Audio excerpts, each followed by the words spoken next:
Hello, fellow fans of the bass. Welcome back to Phil Plays Bass stream, Phil's practice room, where we talk bass, we practice together, we do some transcription, we answer each other's questions.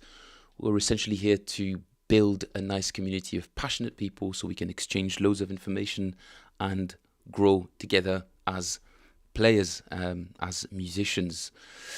You can ask me to play anything, and I'll make sure I try to fit in your song requests, and if it's good enough, I'll add it to my list of songs that I practice to nearly every day. Before we get started, don't forget to like, comment and subscribe either on YouTube or on Twitch. The links are right there. I've been practicing, if you can tell. Isn't that some actual value being delivered right there? If you get any value from this stream at all, you don't have to, but I'd very much appreciate it if you considered buy me a coffee. Again, the link is in the description below. Actually, on YouTube, it's not. I haven't added. Can't believe I haven't added it to this thing up here yet, but I will ASAP. If you fancy supporting the channel, that's one way to do it. Otherwise, there's also the Patreon. The link is up there as well. Practice, right there. Phil Plays Bass on Patreon. And there is some material, some notation for the various exercises that I go through, and I try to keep it updated. And there's also a few cool backing tracks that I made myself that I like to practice to. So I thought it'd be interesting to share as well. I also, one last thing, need your help when it comes to making sure the stream is of good quality. We had a lovely friend of the channel, Adam, yesterday mentioning that the bass wasn't synchronizing properly with the tracks, and it made it seem like I didn't know how to play. We would, God forbid. So the bass was really out of sync with the rest of the songs. So it just, it took me some time to notice. Thankfully, Adam pointed it out, and we managed to sort it out. Lovely.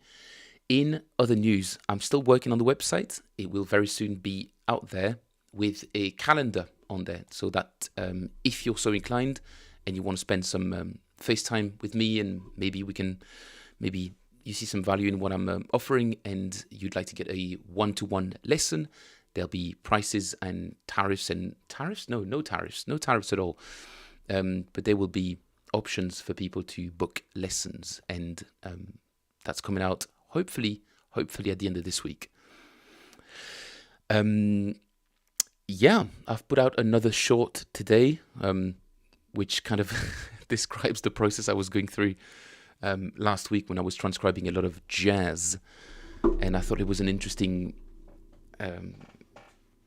little myth to dispel and show you the other side of the like behind the curtain, what actually happens when you try to transcribe something that is quite hard. And usually, I mean, that's the way I do it. I tend to be kind of a brute force guy. I'll tend to just listen to something thousands of times until eventually I start perceiving more notes, and then eventually I manage to copy what I'm listening to. The exercise itself is super beneficial for any musician on so many levels. It makes you more switched on. You become more involved in everything that's around you. It's a truly at the core of everything I've learned on bass. It's always been anchored in transcription without really ever relying on tablatures, notation, and having to read, essentially. Michael is in the room. Bonjour, Michael. Lovely to see you. I appreciate the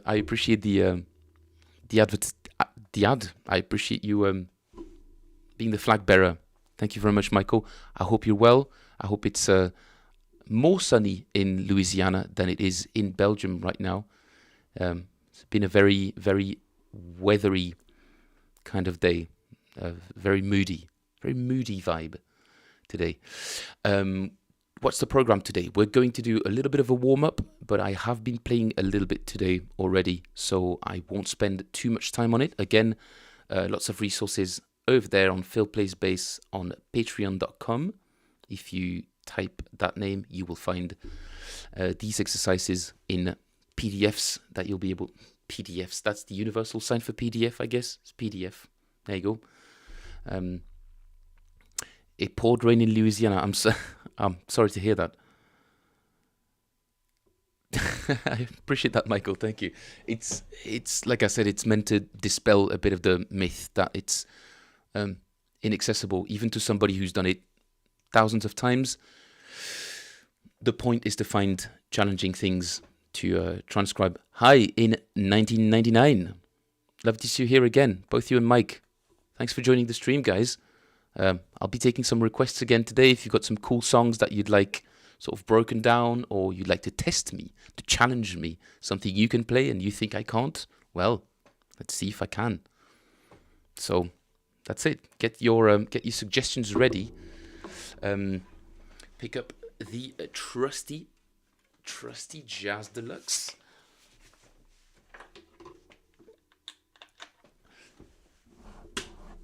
I'm playing through my Aguilar Tonehammer 500 in case you guys are interested. Of course you're here. I'm very well, thank you, man. How are you? I hope you're well too. Switch to the playing screen. Yeah, I've had to move the camera quite a lot today for various reasons. I had a big business meeting about developing some kind of AI feature for a library music website.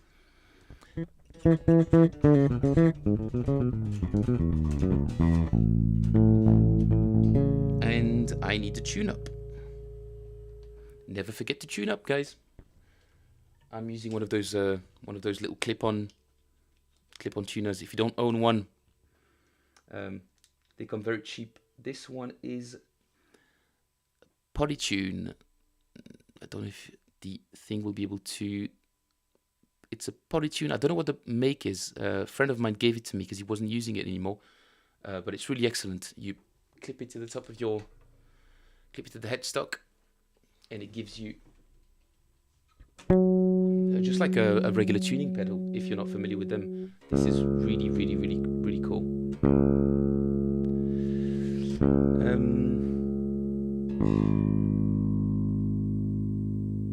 I hope you guys are well, despite the rain in Louisiana. In 1999, did you tell us where you were from?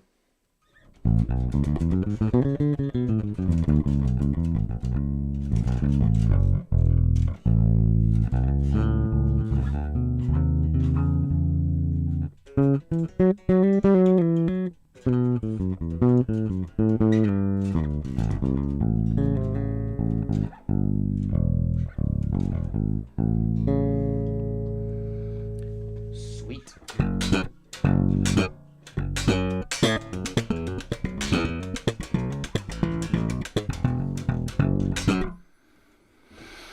Michael says, later on, I'd love to hear how you exercise the octaves in song credit or what is hip, and how do you suggest anchoring your plucking hand during fast octaves? That's a very good question, Michael.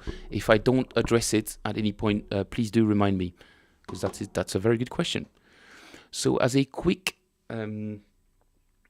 health check, let's run through a quick little one finger per fret exercise.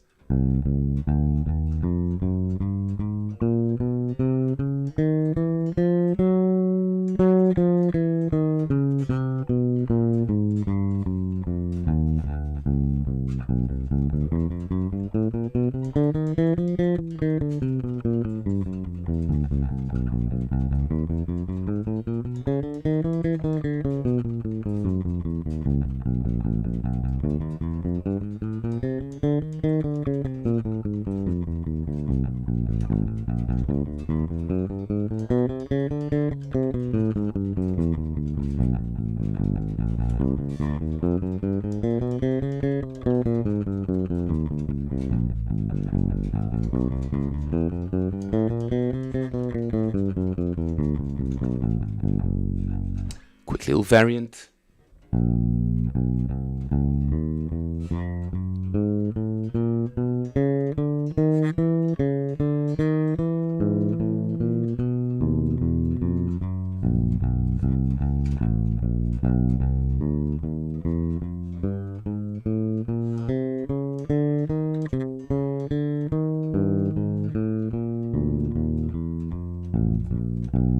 And my third favorite variant, the Spider.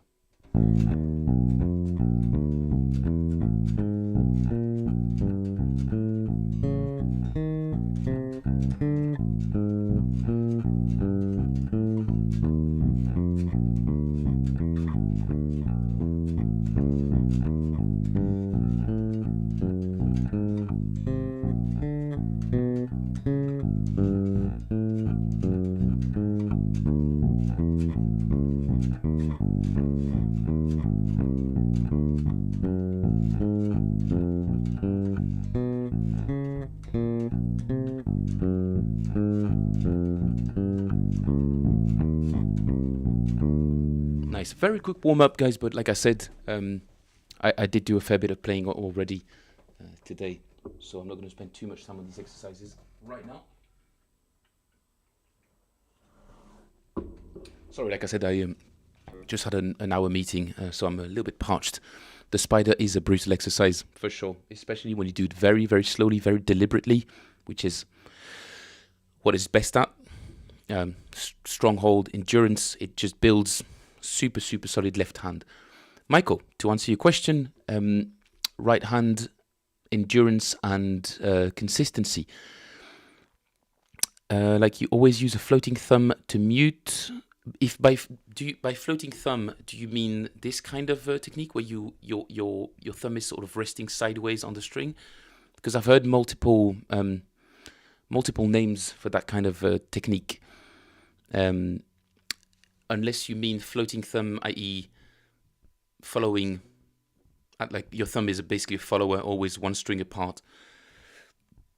Okay, so this kind of lying on the, yeah, I understand what you're saying. I never found it to be a very effective technique personally, because I'm missing the it's just a morphology kind of thing. My thumb is quite chunky, and when I lay it on its side, it doesn't really give me the ability to use it as a stopper, which is what I usually like to have.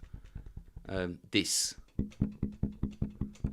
and with a little bit of a bend, I completely prevent my fingers from hitting the string underneath the one I'm plucking, which also is part of the overall noise reduction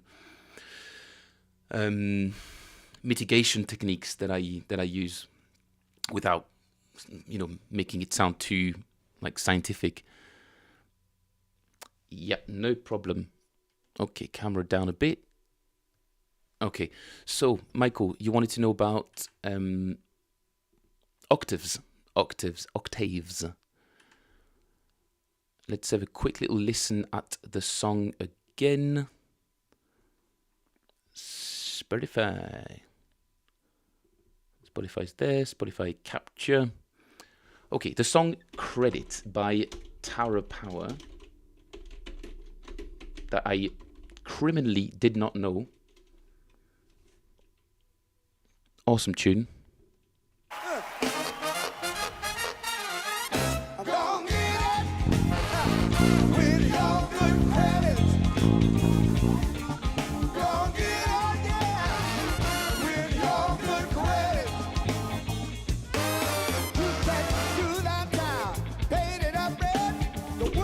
This particular line,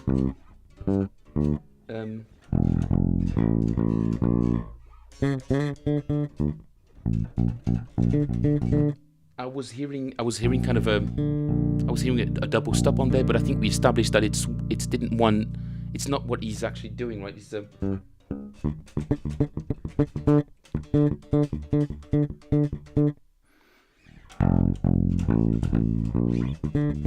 so it's kind of a ghost. It's like a ghost note followed by a very quick.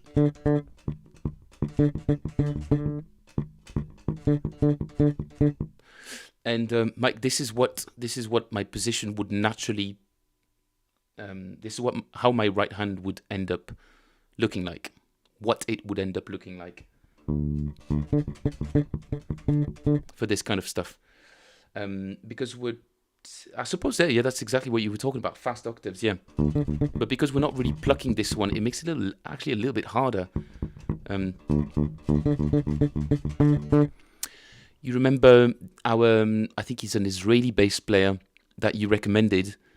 I believe that he does. I believe that he plucks a muted string to give the effect, to give that particular effect, which kind of blew my mind as well. I would have sworn it was. I would have thought it was a B flat. Oh, sorry. Remember, I'm tuned in E flat, the bass. So you guys will have to. We're in B flat essentially, but I'm just one fret above. But that's.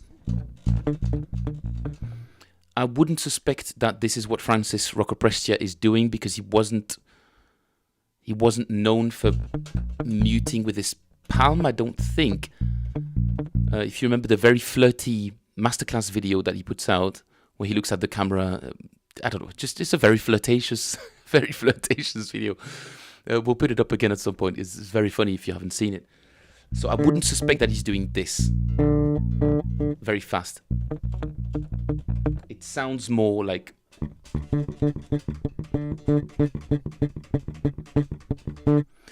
And what the camera angle usually doesn't show, because I'm using a 5-string, it's a very peculiar technique that I'm using that I've never really seen anyone do, probably because it's a bit. It works for certain things, especially when you play 5-string. My pinky finger is resting on the B string almost throughout everything I play. Why I wouldn't recommend it is because it puts the muscle under tension in a way that it kind of prevents a full fast range of motion in your plucking hand. It's a bit of a coping thing that I use to mute my 5th string, especially when trying to emulate 4-string players.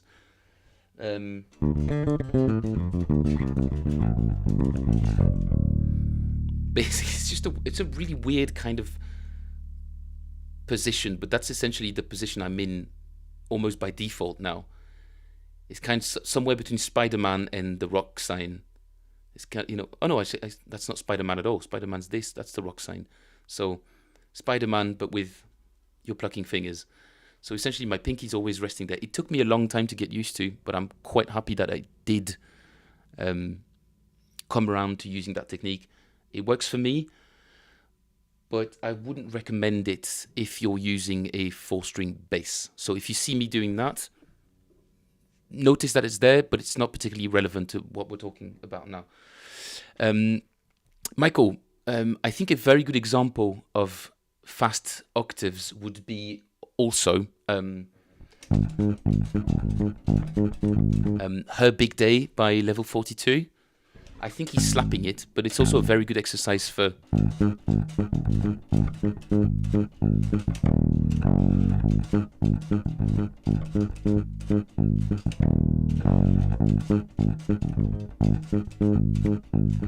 Actually, I'll just put it on. Her Big Day.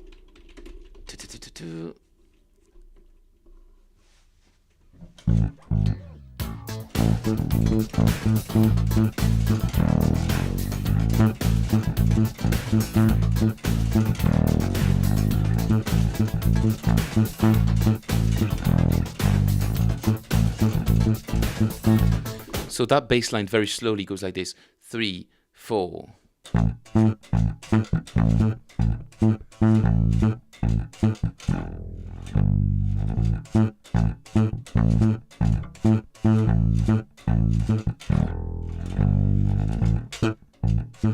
Obviously, I think he's slapping it, but it's still kind of a good exercise for octaves. Michael, if that's something you'd like to work on, it's not an easy bass line to play because it has that kind of extra. This extra ghost note makes it. Means that you have to pluck the lower octave with your middle finger and then immediately go back to that octave note. So string skipping with one finger. That's one little aspect of that song that I really love to practice. Start really slow because it's really not easy.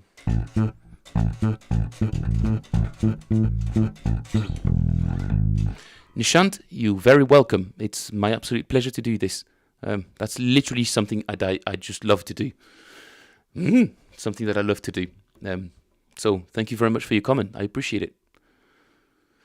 And love from Belgium. Right back at you, man. I appreciate it very much. Obviously,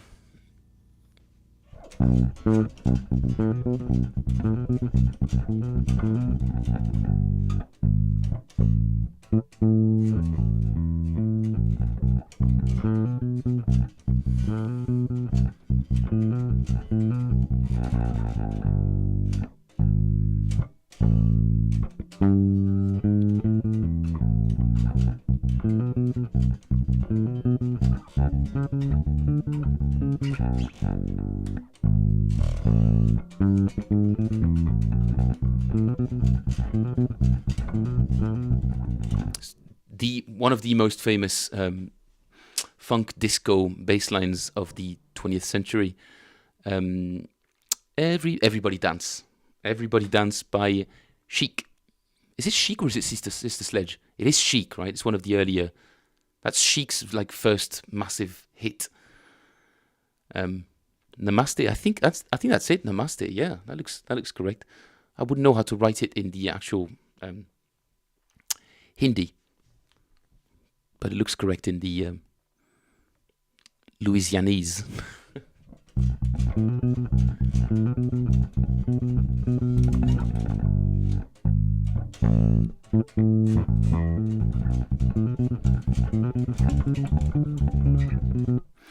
So I don't like the way my right hand looks on all of these exercises, and under scrutiny.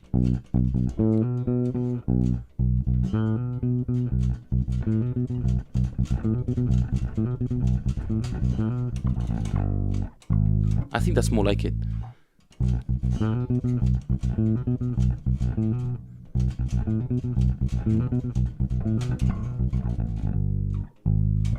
I think my thumb is still trying to follow that.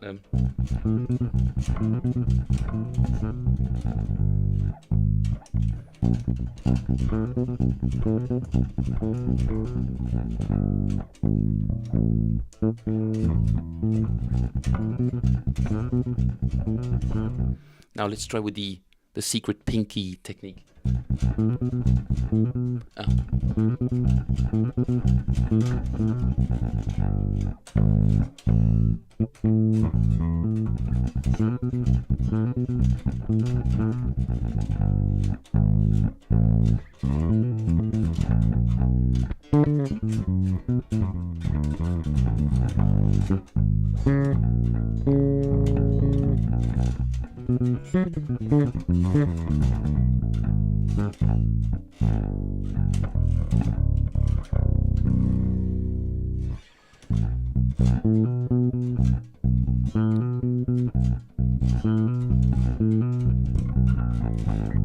I'm going to have to go back and practice that as well.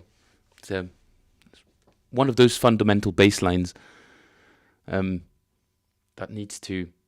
You really need to have that under your fingers.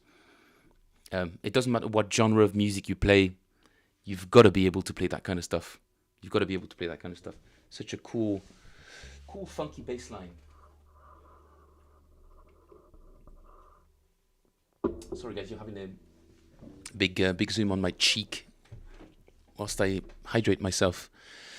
Michael, hopefully that gives you a bit of an idea of how I do it. I don't know if you... I'm quite happy to go into more depth.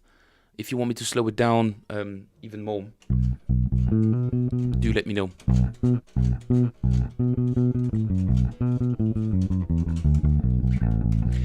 One last thing, I think, and probably one of the main things I should say is, ideally, some people do not recommend this, but when it comes to studio playing, from my perspective, if you can follow if you can follow that octave.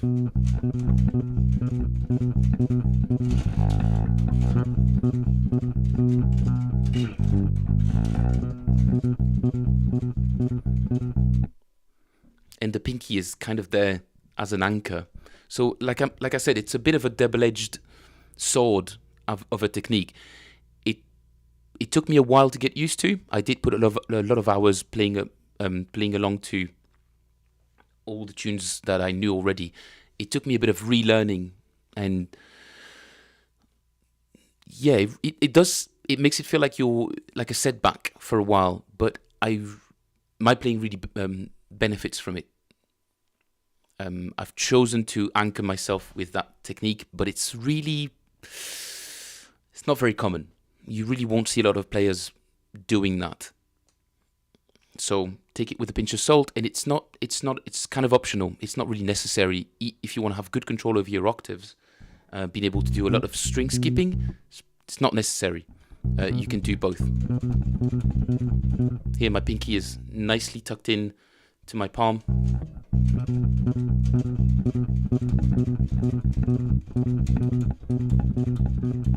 I can't say I'm hitting all of these notes. I'm obviously trying to play at speed to kind of demonstrate. But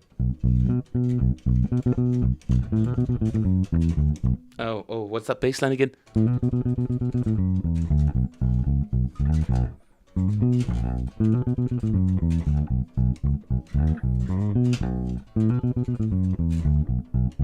Something funky Broadway by Wilson Pickett. Funky Broadway. Oh man, that's such a track. Such a tune. It's not a track. Funky Broadway. Do you guys know this song? It's a very good exercise as well, actually, because it's a really cool bass line.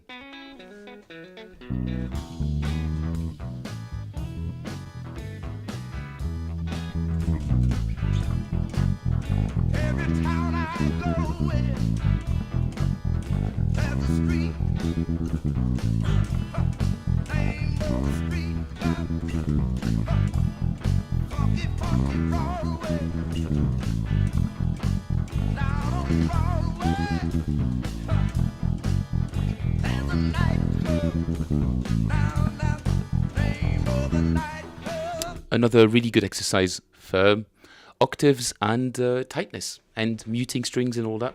If you're in regular tuning, you'll be able to play with open string.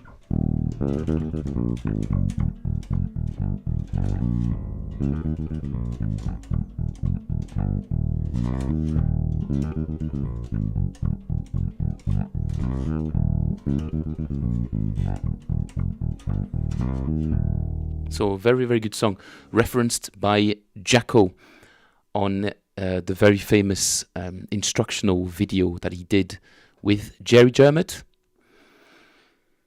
Very early on in the video, he talks about how he used to transcribe tunes off the radio. Again, guys, transcriptions. Transcribe.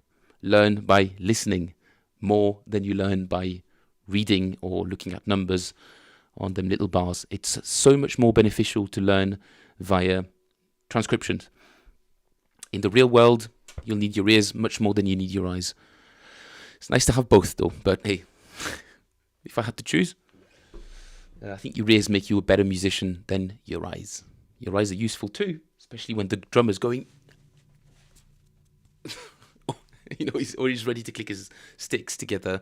It's always a good cue, but you'll always have your ears to fall back on. I'm not recommending any drastic surgery to anyone. Please don't. Please do not do that. Please do not. I hope that answers your question, Michael.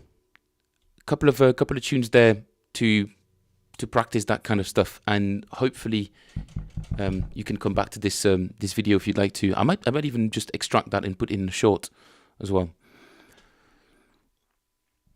Yeah, it's been, I didn't even know this before I moved to London. So in 2010, I had absolutely no idea that it was common for some bass players to play in to tune in E flat. So very common. Had no idea. And then one of my teachers, Attar Shafigian, who used to be the head of the degree at the Institute in Kilburn in London, always used to talk about how he loves gospel music and all these cool chord changes and how the bass just flies everywhere. I didn't know what he was talking about at all at the time, and now I get it. Now I do get it, and I've transcribed a lot of gospel. Speaking of which, I really want to.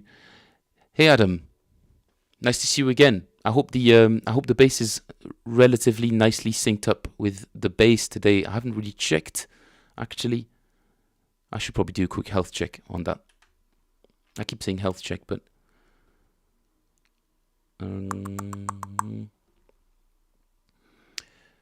let's play a quick little bit of this.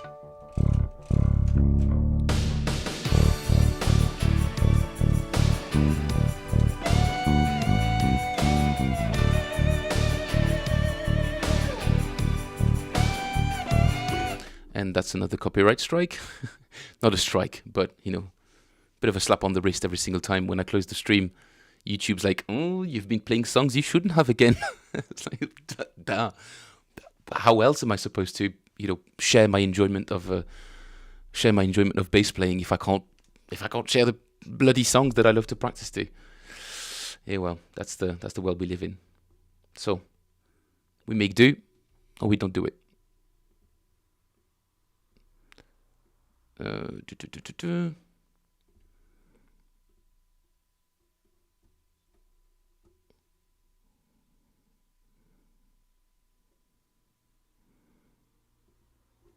Ooh, the delay. Sorry, I was listening back to the actual live feed. I like that delay on the bass. Sweet. Yeah, seems like there was a bit of better to ask for forgiveness than permission, for sure. But if forgiveness comes at a price, then I don't really have, let's say, a grand to just splurge on copyright claims. Oh, by the way, dude, you owe this, you owe us all this money from the 65 streams that you've done, and you've played music from all of these record labels. Like, oops, sorry guys, I had no idea. I could feign ignorance, but my Google history says otherwise. I did look into it, and they don't. Yeah, if it's a small channel, the moment you start monetizing, that's where it becomes a bit more problematic. Unless each performance of the song is surrounded by a lot of context, so I have to milk the absolute bejesus out of every bit of music that I play in order to provide context and to justify versus the YouTube gods that I am not using songs flippantly. What a lovely word. Oh, I'm gone again. Oh, stream. Come on. Could be. Yeah, maybe the weather is a bit stormy in Belgium and the connection is a bit. No, it's obviously not. But how come you guys can see my mouse on screen? It's not very professional. Well, that's probably not what's causing the issues with the stream. So I wanted to go back to Moritz Brown Clark, this One God tune, because it's just a really good. What's up, Baltimore? Somebody make some noise in here tonight. We've come to praise one God, one name, and is worthy of all our praise. Come on and help me praise Him. Yes. You are Lord and King. To the true and living God we sing. You are Master of everything. All creation shout, call you King. All creation crowns you King. You are Lord and King. To the true and living God we sing. You are Master. All creation calls you King. All creation crowns you King.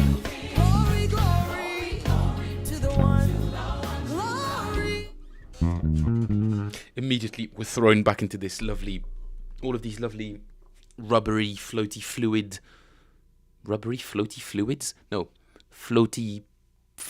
bass lines that Sheree Reed bestows upon us mere regular bass players.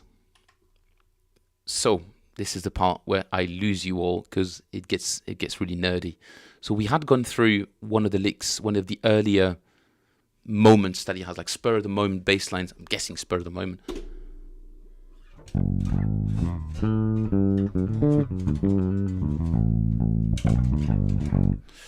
So lovely lick, goes like this.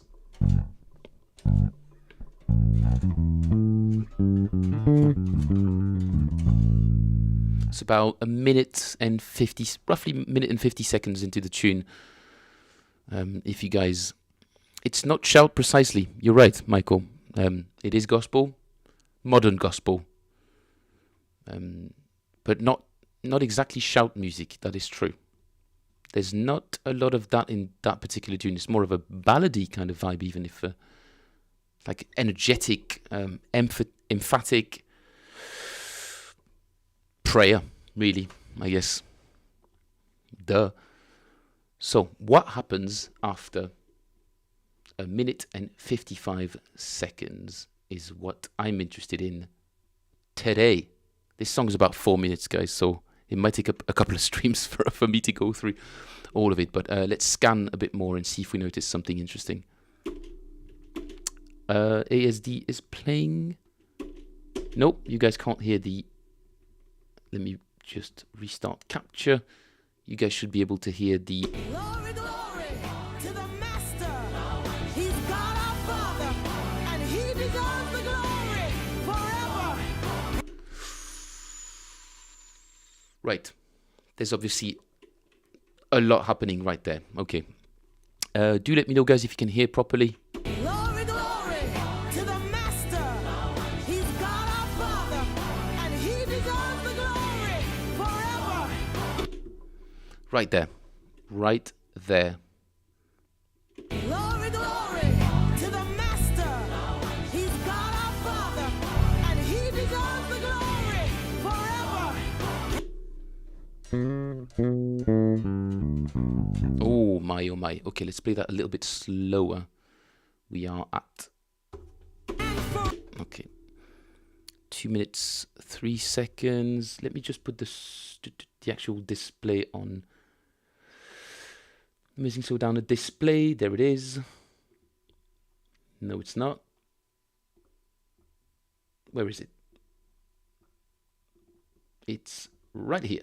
Okay, nice. So this is where we're at in the recording, around the 2 minute mark, and there's this right there that I really want to... What's up, Mega Chiller? Nice to have you back, dude. Welcome back. We're doing some gospel today. I hope you like gospel, because this is full on.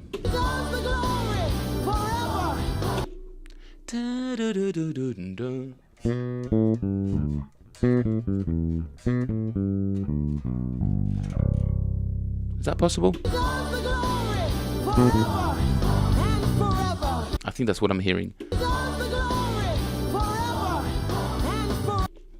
Let's slow it down a touch, because I don't trust my ears. Oh, it starts a tiny fraction just before that. So it starts just before the starts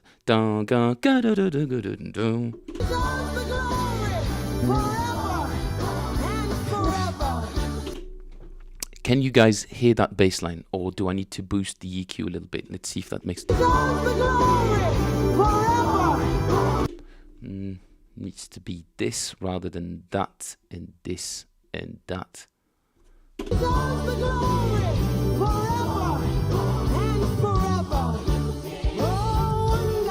It is a bit muddy. Yeah.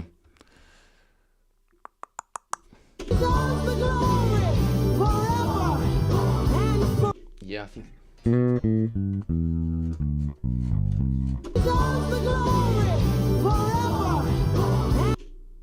Do-do-do-do-do-do-do. Deserves the glory forever and forever. Oh, God So what's that chord? deserves the glory forever.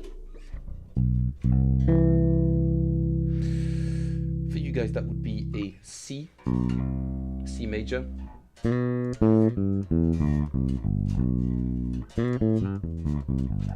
So 7. It's kind of a descending.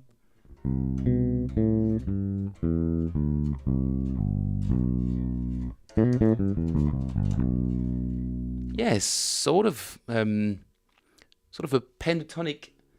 It's a pentatonic shape, but it's not a pentatonic notes. So super interesting note choice there. One more time. Deserves the glory forever and forever. Oh, God One more time for me. deserves the glory forever. Deserves the glory forever and forever. Oh, God So in context, we were here. glory to the Master. He's God our Father, and He deserves the glory forever and forever. Oh, Jeez, dude. How does this guy come up with this kind of stuff on the spot? It's just wow. glory to the Master. He's God our Father, and He deserves the glory forever and forever. Oh, God, one day. Okay, so we were 15% slower speed. Glory to the Master. He's God our Father, and He deserves the glory forever and forever. Oh, God, one day, one worthy of our praise. One God, one day. Oh gosh. This is where it starts getting absolutely crazy. Let's try to break it down a little bit. Glory to the Master. He's God our Father, and He deserves the glory forever and forever. Oh, God. Glory. Okay, so that I'll save this one as part 5. Let's put part 5. Gospel has exactly the same theory behind it as jazz. What some weird people like to call functional harmony, it's the same thing. It's the way it's chords and the way notes relate to each other in comparison to a key center. So each note has a function, and each mode, each chord has a function compared to the original, the tonality of the music, and the way each chord relates to that tonality. That's what they call, each chord has a function. You know, the same way blues has a 1 chord, a 4 chord, and a 5 chord. Functional harmony decides. It's just a human thing. We like this. We like the sound and the relationship between these chords, and in that particular order, because it's really nice for telling a story. So we like to attribute functions. So the first chord is your home, the 4 chord in the blues. So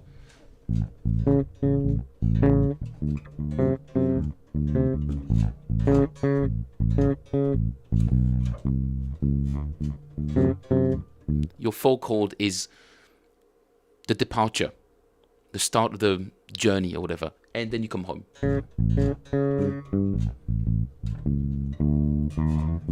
And then something unexpected happens, but you find your way, you manage eventually to find your way back home. So it's kind of like the hero's journey, the Luke Skywalker type of thing, start at origin, something happens, you go through a story arc, and then you come back at a new normal, but the story's progressed. It's like, I don't know if I had to go into that weird metaphor, but functional harmony is that. the function that the chords have deployed in a different order tell a different story. And how they relate to the root gives them a particular function. And jazzcore is just meth trip. Jazzcore. What is jazzcore? Is jazzcore like an underground cultural phenomenon? Some kind of meme culture type stuff that I'm not aware of? Jazzcore. What is jazzcore? Jazzcore? Jazzcore does not seem to be a thing on YouTube. Is it like a 4chan conspiracy theory type thing? Oh no, jazzcore. Math jazz.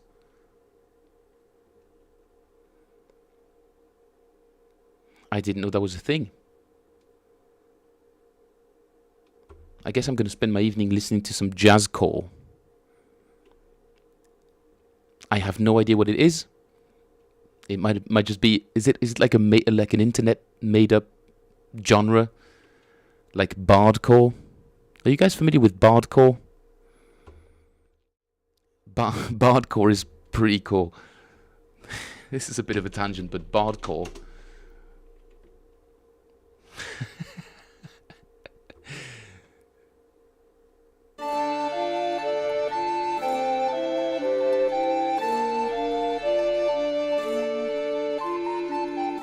Yep.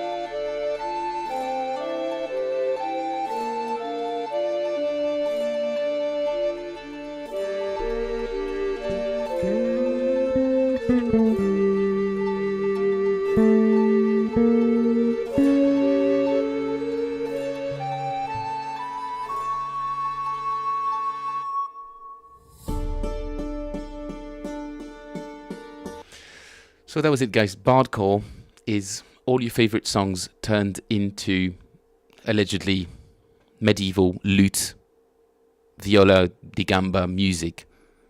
That's what it is. It actually doesn't sound too bad. I did the dorky nerd that I am, had a few game nights.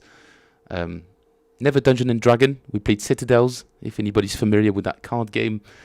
Played Citadels, and we put some bardcore music in the background, and we had a great time. And some candles. That's how dorky I can get. Well, you can't be surprised. Talking about the guys that goes through gospel music, with a very nerdy approach to everything. Back to this. After this huge aside. To the Master, He's God our Father, and He deserves the glory forever and forever. Oh. Okay, I'm going to pause it there, and since it's starting a new verse, no, start there. Yep. Okay, we'll start it there, and that's going to be the verse where all hell breaks loose.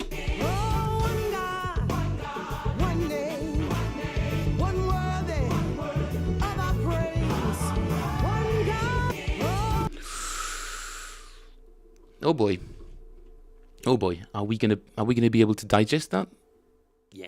Yes, of course. Yes, of course. Nice. Jazzcore is a genre, I guess.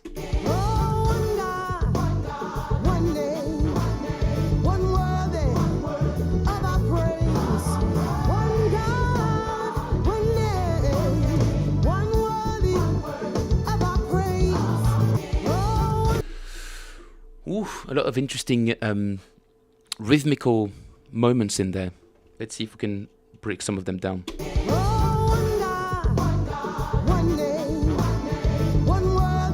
Okay, first one is right there.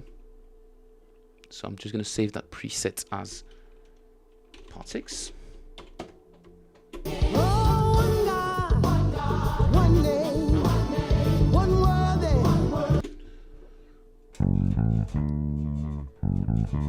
But how does he manage to get it?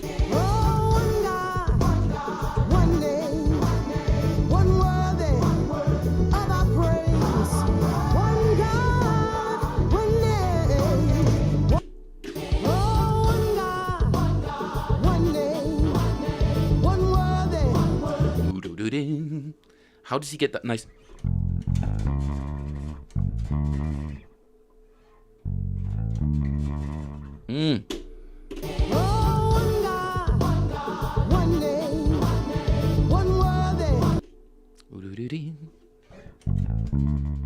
I don't think it's a hammer-on. I'm not hearing that.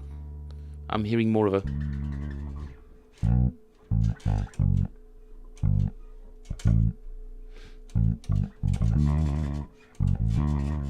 I'm hearing some kind of trill.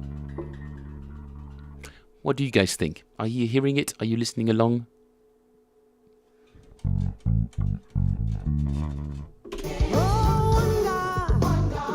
Here. Doo-doo-doo.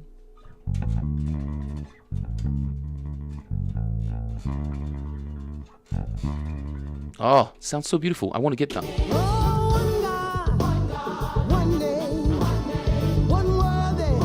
Oh, doo-doo-doo. And I've got zero treble. Treble is all the way down. All the way down. And it still sounds like I'm boosting the treble.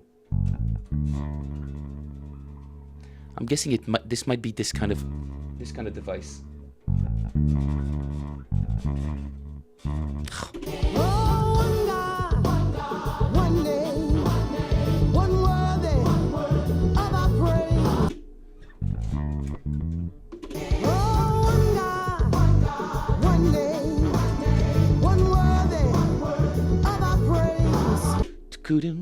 Oh man, the rhythm in there is just all over the place.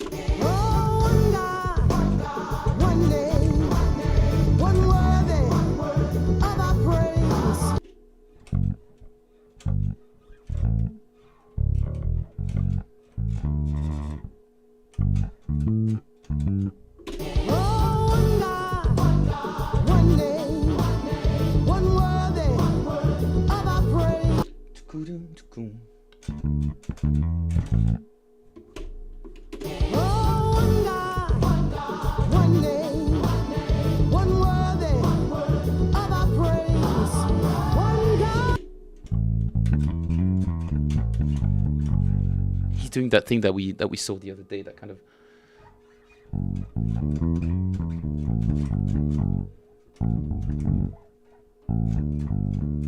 But it's played so cleanly.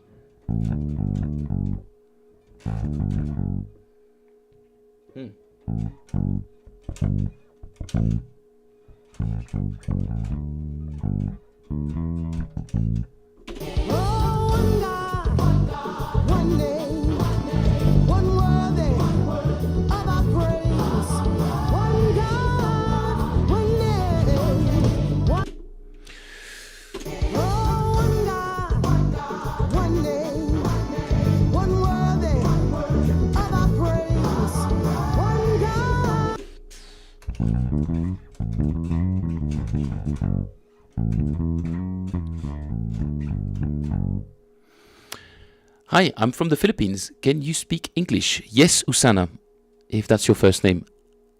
I'm assuming Vlog is not your first name. Hi, Usana. I can speak English. Absolutely. I can speak a little bit of French and a tiny bit of Spanish. But it's mostly English. I'm lying. Mostly English and French. Usana, today we are transcribing some gospels. I've decided to bestow gospel upon you poor victims. And we're transcribing a tune called... I'll put it in the now playing on Spotify. There we go. It should be right there. Right here. Right there. One got Maurette Brown Clark. That's the tune we're transcribing today.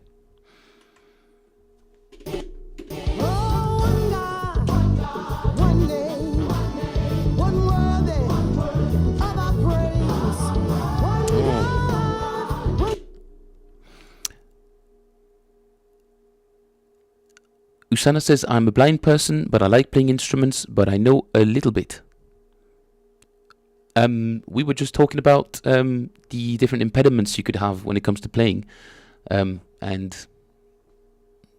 as far as I'm concerned, well, I don't know. I'm sorry to hear that you're you're blind. But it's amazing that technology allows us the ability to communicate regardless. So, wow, pretty grateful for technology. That's awesome. Usana, what instrument do you play? What instruments do you play?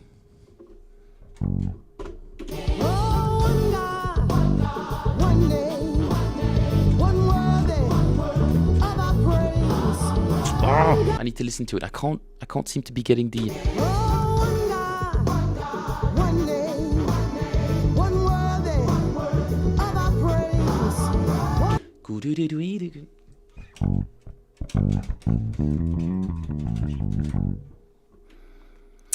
Megachiller says, I recently found out that there is a gospel band in my hometown. Bands like that are really rare in Russia.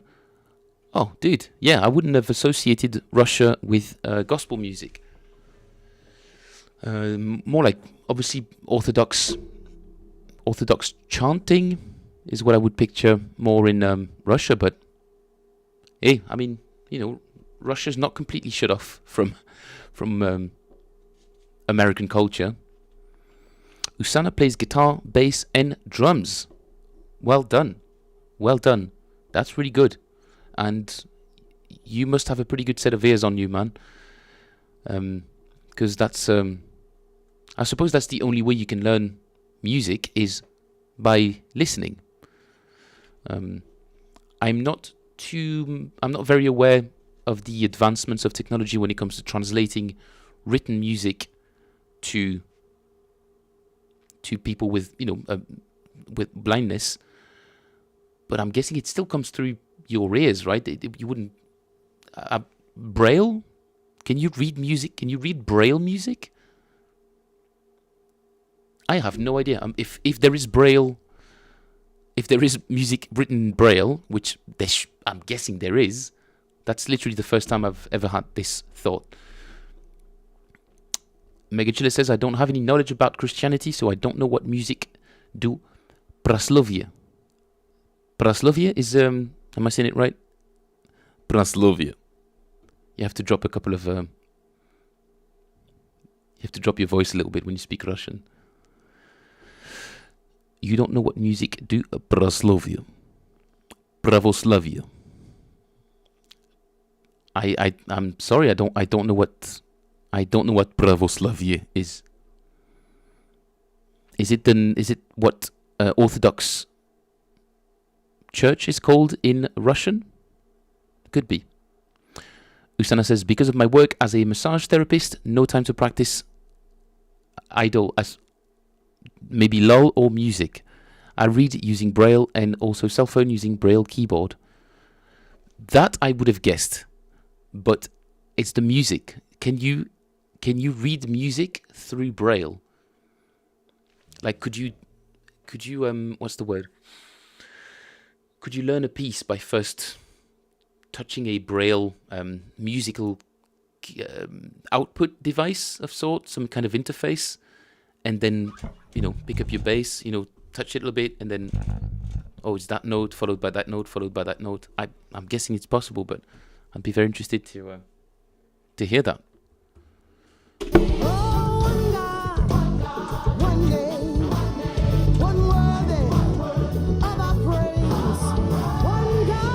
I'm not getting that rhythm.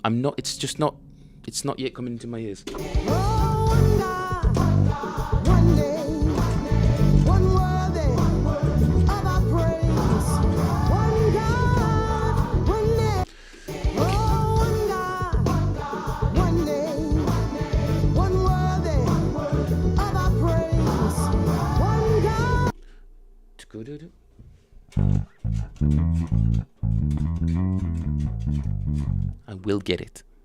I will get it.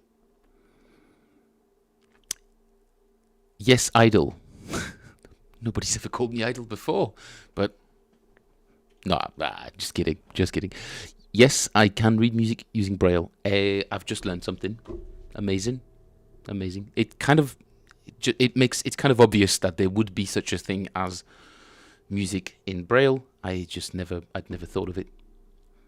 Well, thank you very much for letting me know. I had no idea. I'm glad I know now.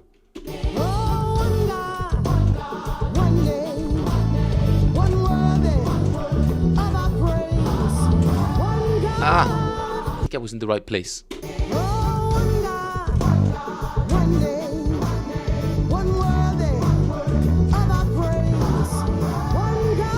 I was in the right place again. Okay, we're getting somewhere.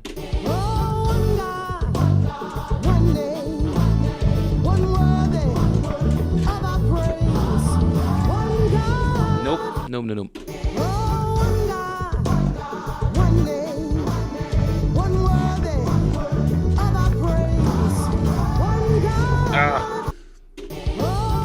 I'm gonna slow it down.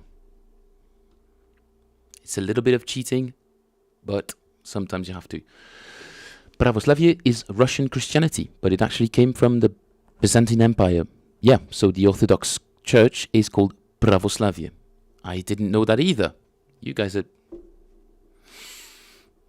amazing.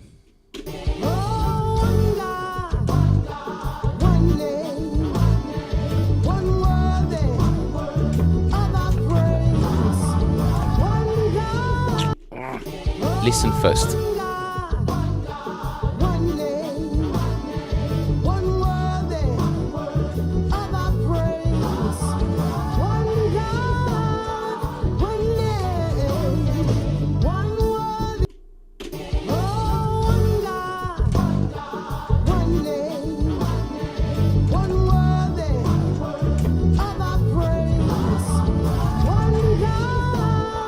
It's not quite right yet, is there? Is it?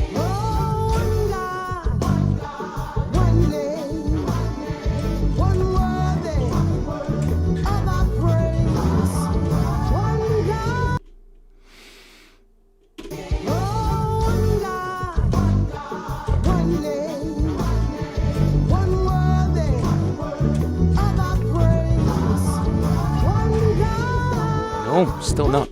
Still not. I'm starting in the wrong place. Sip of water.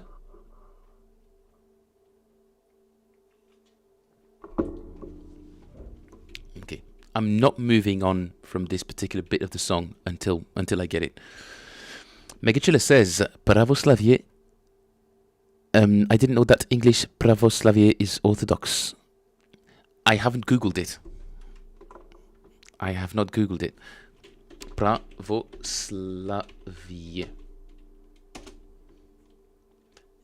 It is Orthodox Christianity. Pravoslavie is Orthodox Christianity. Guys, we're learning so much about the world that surrounds us.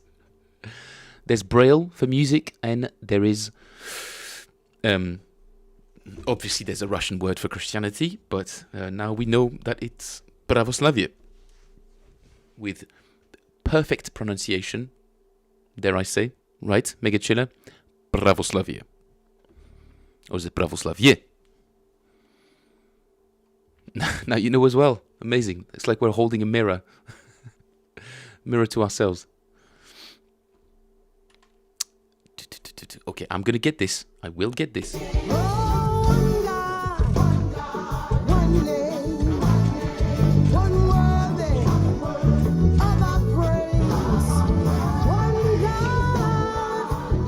I'm not listening.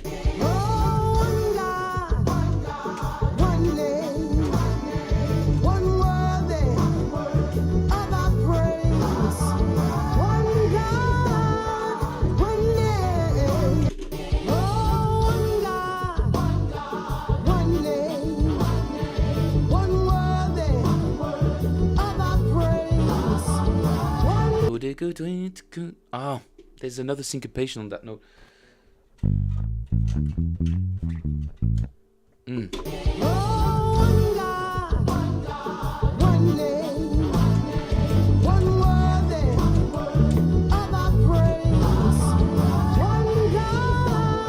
That's the right place. But then the rest of the notes, I'm not hearing them properly.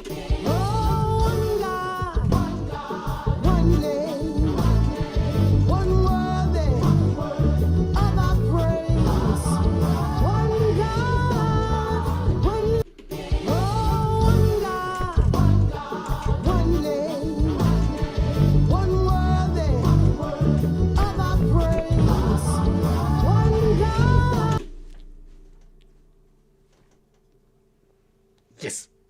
Okay. I had it one time. Oh, спасибо. Не знаю русский. Does that mean I don't understand Russian? Or I don't understand Russian?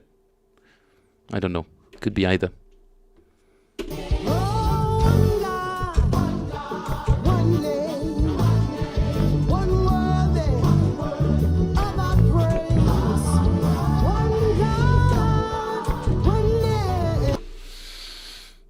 Twice. Okay, let's go for third.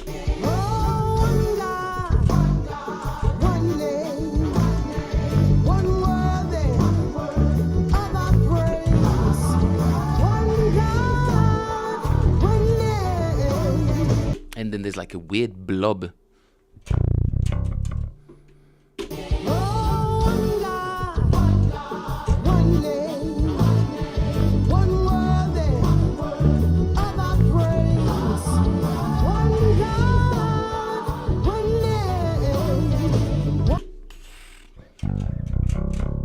That could literally be anything.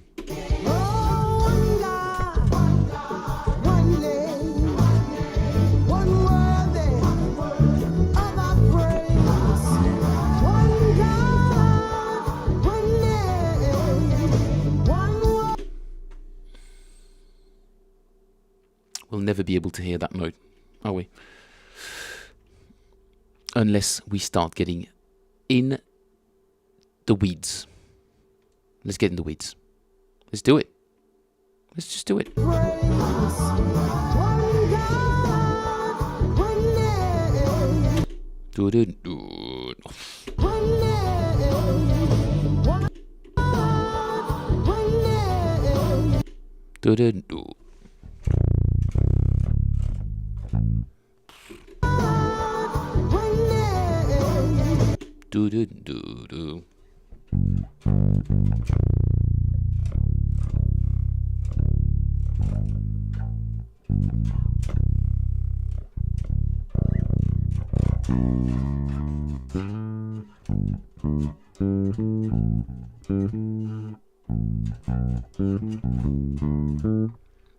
I think that's what I'm hearing. But obviously an octave down. Usana says, I have already subscribed to you on your channel. Idol again. I'm confused by that last word. This might be a cultural thing. Usana, I don't really know what you mean by idol. If it's like a term of endearment, it's 100% working. Thank you. But as a joke, obviously I don't consider myself an idol. Unless you mean idle, I-D-L-E, in which case I say sorry. You're right, I need to practice more.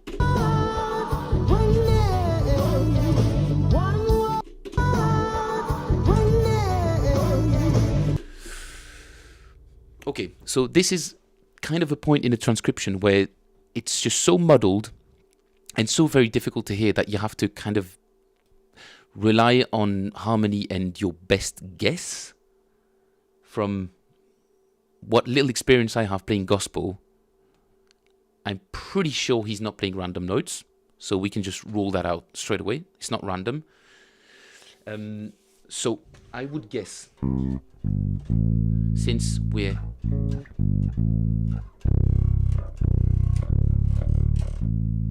I would guess that he's playing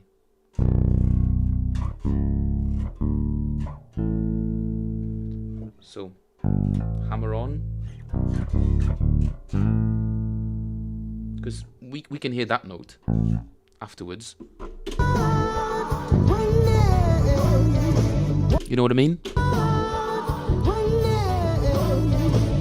Do do do do do do do do. That's what I'm hearing.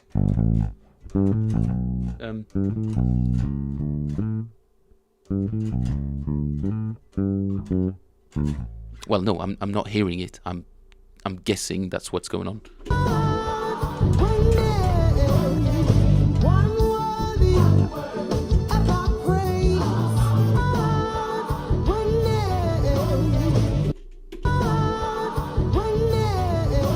No, there's more.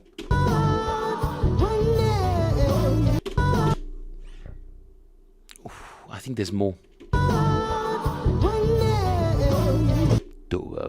There's like there's some kind of pattern going on there.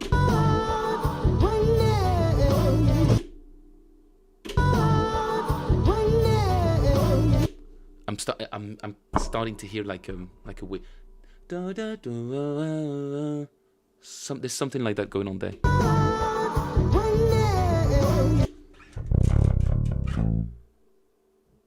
Can you guys hear it?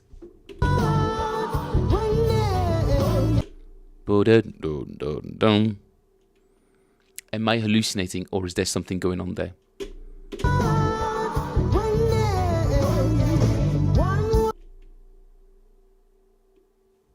Chat?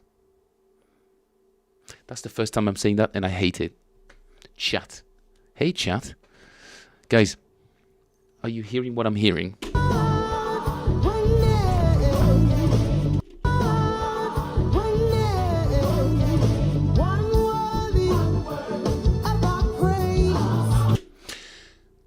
Some people might ask the very relevant question, why are you doing this? I'm training my ears. I am training my ears. That's it. Now I can pick up any bassline in the universe, in the known universe, as long as it's, between what the human ear can hear and, was it 16K, 16 kilohertz, something like that? Anything between that. And if it's close to 16 kilohertz, it's probably not a bassline. So, don't care. Don't care. I'm definitely hearing that. So, we were at was it 155, part 6, all the way to 20?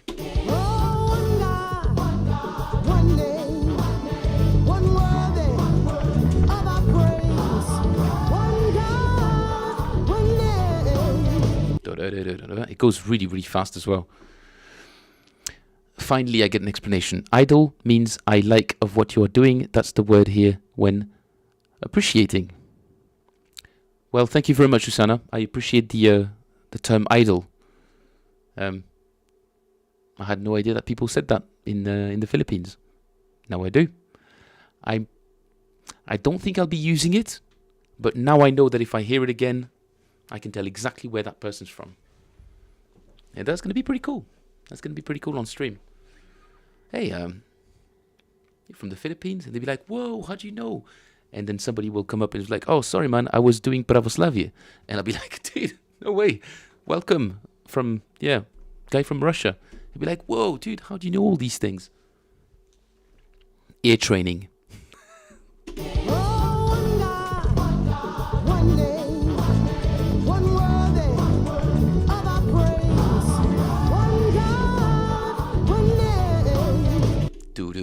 Do.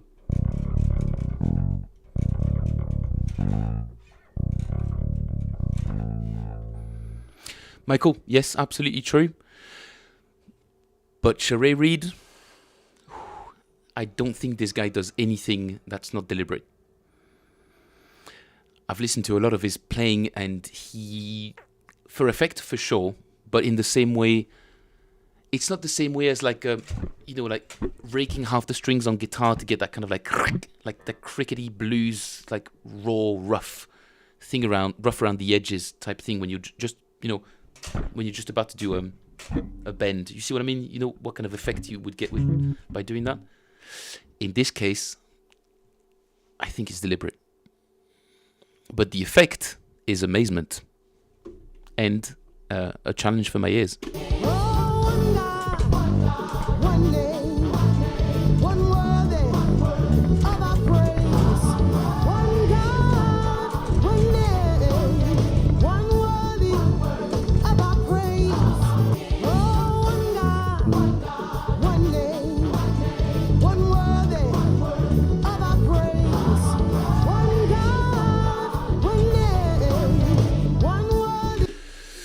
So, here's how I think this bass line goes so far. 1, 2, 3, 4, 5, 6. 1, 8.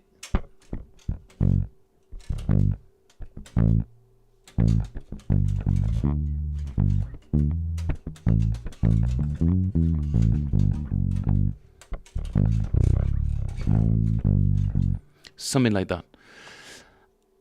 Adam says, but have you considered that the B string contains the thunderous power of God? I have not considered that. I am now humbled. And I yield. I yield. My heart belongs to the divine. No, that I'm not joking. I'm not joking. But yes, the B string does contain something not as commanding, something very commanding for sure. Michael says, well, that's how we feel about you. The mighty Philippe doesn't do anything that's unintentional. B string equals power of God. Everything I do is unintentional. Inside there is absolute chaos, and it's very lucky that I managed to land these notes. It's only, again, guys, it's not that I'm smart or that I had any kind of talent to begin with. In fact, if I can be completely honest with you, when I started playing bass, even a couple of years in, a lot of my teachers and students that were more advanced wouldn't even give me the time of day. I was just a kid. Yeah, absolutely nothing out of the ordinary inside of me, except that I'm very, very stubborn and very. There's a lot of obstination in everything I do, especially when it comes to music and getting it right, or getting it as right as I can hear it at the time. That's what I like to do. So no particular talent to start with. I could sing, I could pitch a note. Before I picked up the bass, I could sing, roughly in pitch. So that's the raw musical talent that I had. The way I was raised, I guess. My dad was a fan of music, and I could hear a note and sing it or whistle it, but that's about it. There are no instrument players in my family, no professionals. That's it. Mega Chiller says B string was made only to play My Name is Mud. I do not know that track. We will have to check it out. There is no such thing as talent, only hard work. Yep. I agree. There are some people who do have a little bit of an advantage, though. Maybe not genetically that it would make such a difference, but in terms of the environment they're born in. Obviously, if you look at a guy like Jacob Collier, who's he's clearly born in a musical household, where he grew up in a room that's filled with instruments. I'm not expecting him at 13 or 14 to be able to afford a room full of exotic instruments and synthesizers and bass and guitar and violin and double bass. So clearly the guy grew up in a musical household, and if you're exposed at a very young age, you will soak it in. There's absolutely no question about that. Now, it's possible that he did have like an extra little bit of help genetically. Possibly, maybe there's like some kind of wiring in his brain that's just a little bit more prone to absorbing musical knowledge, or he's very good at remembering musical or applying musical theory. I'm not exactly sure how to phrase it. There could be a little bit of a genetic advantage, but the main advantage that he has is that he grew up in a musical household, and he took to it from a very, very young age. I started playing bass when I was 17. So all my childhood years already way behind me. All the brain plasticity that could have, I could have soaked in music theory and solfege and, being able to sight read music. I never did that. But it doesn't mean that I still had all the tools in my hands to do whatever I wanted to do, really. Like Mega Chiller said, simply through hard work.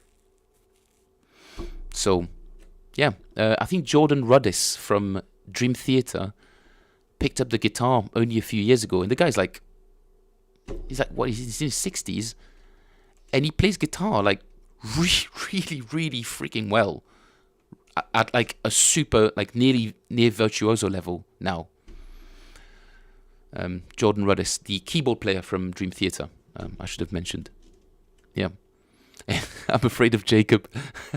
He's your sleep paralysis demon. At the foot of your bed, you wake up in the middle of the night. It's like, beep, beep, beep, beep. He's got Jacob Collier doing arpeggio, like triple voiced arpeggios.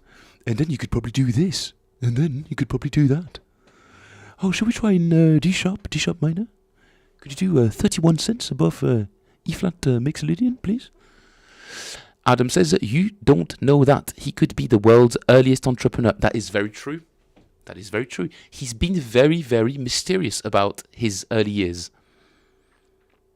He says, oh, it was a very musical household. But it could have just been, I don't know, crypto? Jacob Collier got into crypto at like 4. He got into Bitcoin really early on, just before it shot to the moon. And then he sold his portfolio. And he was like, I guess I'll get into music now.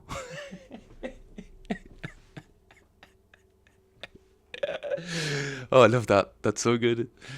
Jacob Collier, crypto investor. He got it on the ground floor. Genius. What a guy, dude. What a guy. But still, he still had a mountain to climb. I had this double bass, but I didn't know what to do with it. So I bought a ukulele. I learned both at the same time, as well as Mandarin and a bunch of other languages. Megachilla says, when I saw how he made major chord from just his finger, I knew he has something more than man. He was just knocking on floor. Did he? He made a major... What would I... Wait, hang on. What, like, he's knocking on, like, on wooden planks? And because you could hear the harmonics in the planks? And then he made a major chord out of just the floorboards? I wouldn't be surprised. There's a short you saw? Okay, I'm going to have to Google that. Okay, Jacob Collier. What would I Google to find that? He makes a chord out of planks? Jacob Collier. Floor chord. Jacob Collier guitar show. Jacob Collier blah blah blah. Jacob Collier makes a major chord with the floor. You can't play a chord by tapping.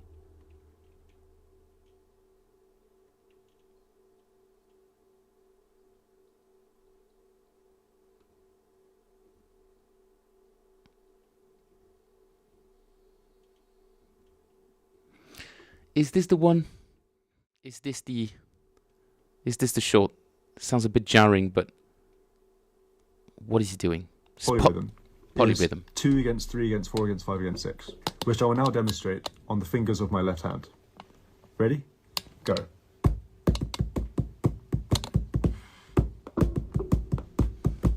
Check this out. That polyrhythm. That's a cue, right? That's a clue right there. Okay, that's clearly somebody who's practiced typing. Maybe programming. Maybe programming his crypto portfolio. Could be. Do you know what that is? That is a major chord slowed down. And I know, I don't get like that. I know it's a big deal. What do you mean don't get like that? Dude, you're literally showing us like alien ancient knowledge here. Oh, guys, don't be all like weirded out by this. Don't be weirded out by the fact that I've just transcended harmony through just the tip of my fingers without any instruments. Don't be weirded out.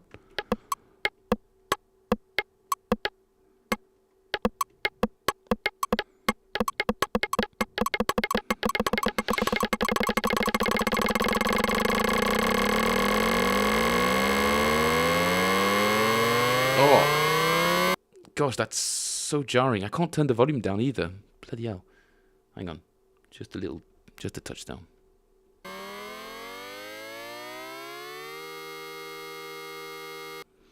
Okay, so he made the most annoying short I have ever heard in my entire life.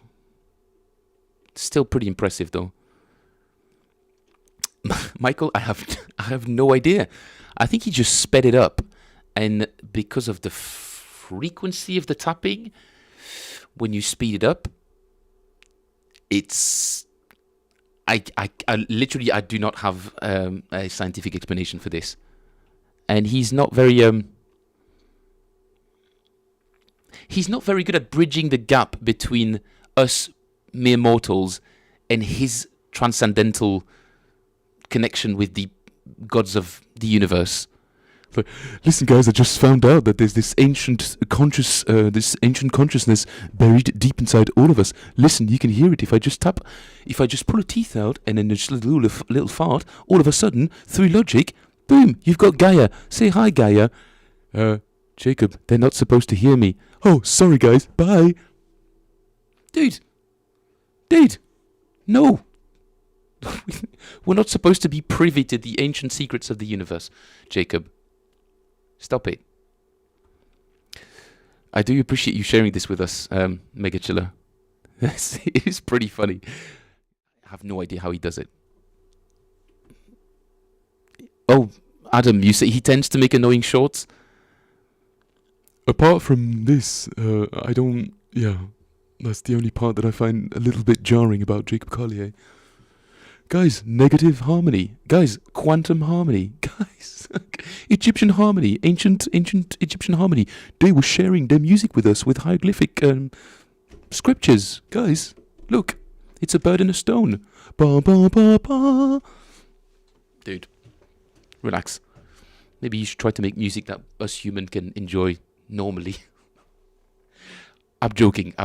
We're obviously all big fans of Jacob here. He's a mind-blowing musician, but it's true that sometimes he's so far ahead that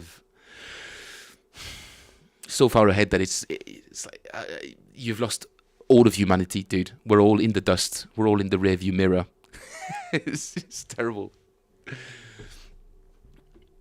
Oh, thank you very much, Adam. I do try to. I am working on my impressions. Yeah. Michael says, I'm aware of him, but I've never explored his videos. I guess I should.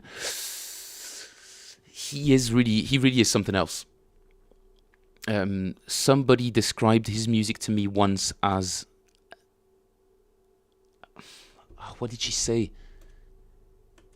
It's music for people with attention deficit disorder. Because there's so much stimulation in there all the time that it's a bit like a constant stream of flashing. It's a bit of an actual musical acid trip. Not like the kind of music that people on acid produced. But him, I don't think he does acid or LSD. But this is the kind of music that he produces. Just overstimulation musically. It's incredibly dense. But still cool. For me, small doses. Personally, it's totally subjective. My brain is not shaped to take in all of this super dense information at once, but I still enjoy it though. It's very TikTokified. Very TikTokified. I'm gonna nick that. I'm gonna steal TikTokified. TikTokified. No, not tiptoe. It's TikTokified. Yeah. So. Yeah, that's it. It's like ADHD TikTok videos just crammed together into 3-minute songs. He does have this absolutely gorgeous, that I will say, 100%, this song he did with Chris Martin from Coldplay. What's it called? Coldplay, Jacob Collier. It's not a cover, it's like a heart emoji. Yeah, that's...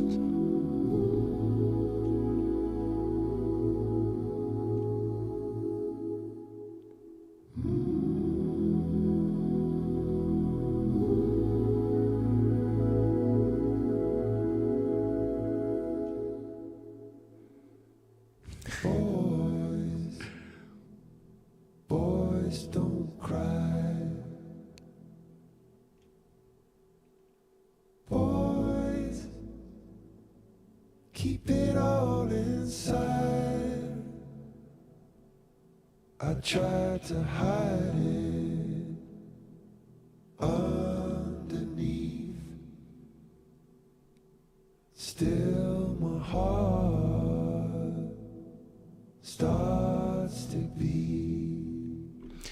listen to the whole song, guys. Honestly, it's really beautiful. It's really, really beautiful. I'm not really into Coldplay. I heard this sort of out of nowhere, really.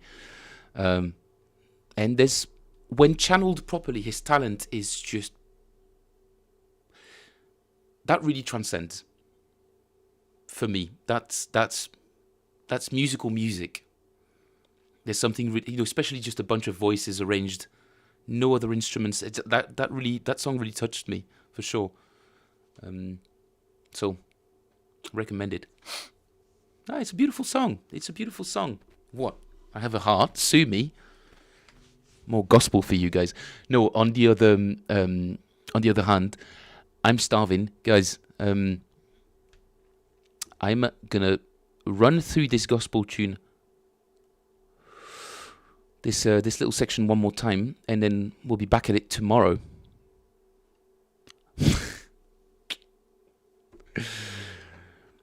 Michael, the name of the cosplay.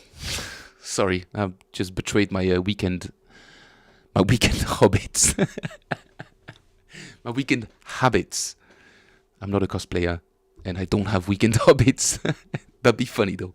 Just over the weekend, just keeping a bunch of hobbits, homeless. What can you do? Big drug problems over in Hobbiton. The name of the Coldplay song is just a heart emoji, Michael. It's from this album. The album cover is very recognizable, and that's the one with the heart emoji. I guess it's called Heart? I'm not sure. But it's a beautiful song. There's no bass, no guitar, no keys. It's just a bunch of voices and a hyperactive Jacob that's thankfully mixed down a little bit. He does all sorts of like crazy high-pitched voices out there, like really, really cool, but you have to really pay attention to hear them. Adam, thank you very much for that. I do appreciate a little pun as much as the next man. Speaking of the next man, he will be there with you guys tomorrow from 5 p.m. BST, British Standard Time. So I'll be there, and I'll be going through this tune a bit more, because, full disclosure, I'm planning on finally recording a new YouTube, like a full-length YouTube video of me doing this whole song. So that's the process of, you guys are privy to the process of me transcribing it. How privileged do you feel right now? Pretty privileged, I'm guessing. Thank you all very much for joining this stream. I wish I had like a credits song that I could sort of cue, that would sort of like fade in, and it'd be like, whoa, dude, that was such a vibe. And then everybody like high fives each other, and we're all jumping and walking to the sunset. It's not happening yet, but I'll be writing something eventually. Thank you all. If you do feel like buying me a coffee, there is a link in the description below where you can contribute. You don't have to. You can do a free contribution of subscribing and liking the video, leaving a comment, talking about it, getting your friends, do a watch party, any kind of anything you can think of. If you feel like you get any value from this, I certainly do. So that's remuneration enough, but money's nice as well. So thank you all very much for joining the stream today. Michael, Mega Chiller, Adam, Usana, thank you all very much for today, and I shall see you, hopefully all of you, tomorrow. Toodles.